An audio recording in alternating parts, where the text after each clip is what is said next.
इस एपिसोड में जानिए राहुल कैसे करता है एक बड़ी मुसीबत का सामना। पार्टी के अगले दिन राहुल कॉलेज जाता है और अपने दोस्तों विशाल और अंकित से मिलता है। विशाल राहुल से कहता है, राहुल तुम्हें याद है वो कल रात वाला लड़का जिसका नाम मोहित जायसवाल था? राहुल बोलता है, वो बदतमीज लड़का, याद है मुझे। विशाल कहता है, राहुल तुम्हें पता नहीं है वो कोई ऐसा वैसा लड़का नहीं था, वो शहर के एमएलए का भतीजा है। पता नहीं अब वो हमारे साथ क्या करेगा। राहुल कहता है, कुछ नहीं करेगा, वो गलती उसने की थी, हमने नहीं, जो होगा देखा जाएगा। तभी कॉलेज में पुलिस आ जाती है।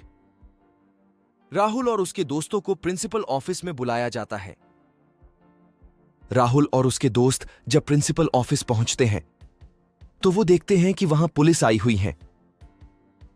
प्रिंसिपल सर बोलते हैं, पुलिस तुमसे कुछ बात करना चाहती है। राहुल बोलता है, जी सर, कहिए क्या बात करनी है आपको हमसे। पुलिस वाला बोलता है, कल तुम लोग किसी क्लब में गए थे।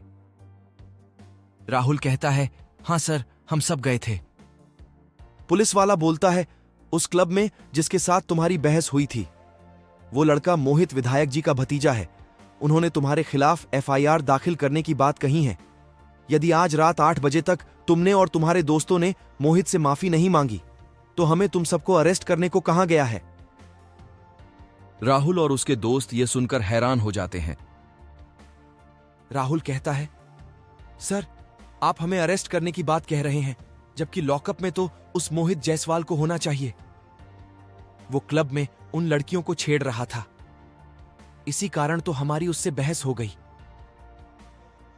पुलिस वाला बोलता है, कौन है वो लड़कियां जिन्हें वो मोहित छेड़ रहा था?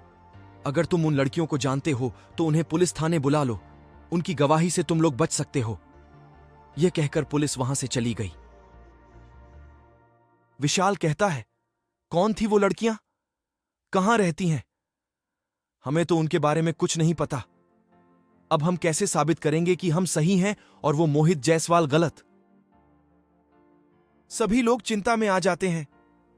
अंकित बोलता है, राहुल, क्या जरूरत थी तुम्हें उस मोहित जायसवाल से बहस करने की? देखो, तुम्हारी वजह से हम सब कितनी बड़ी मुसीबत में आ गए हैं। विशाल बोलता है, अंकित, इसमें राहुल की क्या गलती है? वो तो सिर्फ उन लड़कियों की मदद कर रहा था। पुलिस ने सभी को 8 बजे पुलिस थाने बुलाया था। अगर 8 बजे तक वो लड़कियां अपना बयान नहीं देती हैं तो राहुल और उसके दोस्तों को थाने में बंद कर दिया जाता।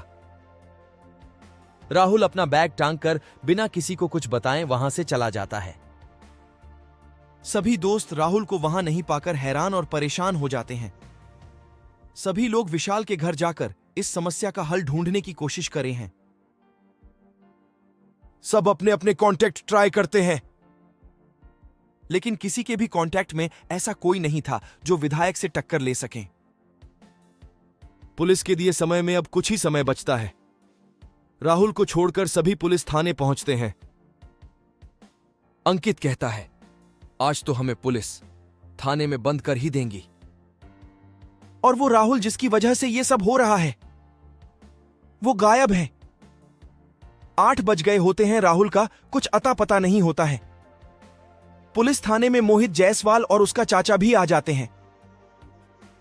मोहित जायसवाल सभी लड़कों से बोलता है, कहा था ना मुझसे पंगा भारी पड़ेगा, मुझसे उलझने से पहले मेरे और मेरे चाचा के बारे में जान लेते। तभी पुलिस इंस्पेक्टर वहां आ जाते हैं। मोहित का चाचा पुलिस वाले से बोलता है, इंस्पेक्टर, अरेस्ट कर लो इन लड़कों को, ये मेरे भतीजे से क्लब में शराब के नशे में झगड़ा कर रहे थे। इतने में राहुल वहां आ जाता है। राहुल कहता है, अरेस्ट हम लोग नहीं होंगे, अरेस्ट होगा तुम्हारा भतीजा।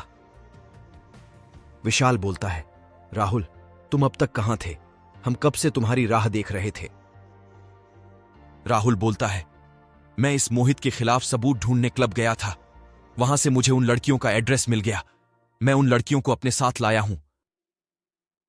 वो लड़कियां वहां आकर अपना बयान देती हैं। मोहित पुलिस वाले से बोलता है, झूठ बोल रही हैं ये लड़कियां। इनके बयान को आप सही नहीं मान सकते। तभी राहुल क्लब की सीसीटीवी फुटेज इंस्पेक्टर को दिखाता है। सीसीटीवी फुटेज से यह साबित हो जाता है कि मोहित जायसवाल उन लड़कियों को छेड़ रहा था और राहुल और उसके दोस्तों की कोई गलती नहीं है। इंस्पेक्टर मोहित को अरेस्ट करने का ऑर्डर देता है।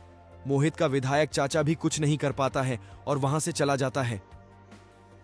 अंकित राहुल से कहता है, राहुल थैंक यू, तुम्हारी वजह से आज हम जेल जाने से बच गए। और सॉरी, मुझे माफ कर दो। तुम बिना बताए चले गए थे तो मैं न जाने तुम्हारे बारे में क्या क्या बोल रहा था। राहुल बोलता है, अरे नहीं भाई, गलत फहमी तो किसी को भी हो सकती है। और हां, दोस्ती में no sorry no thank you. सभी दोस्त आपस में गले मिलते हैं और अपने अपने घर लौट जाते हैं। आगे आने वाले एपिसोड्स को देखने के लिए अभी सब्सक्राइब करें स्टोरी एफएम यूट्यूब चैनल को।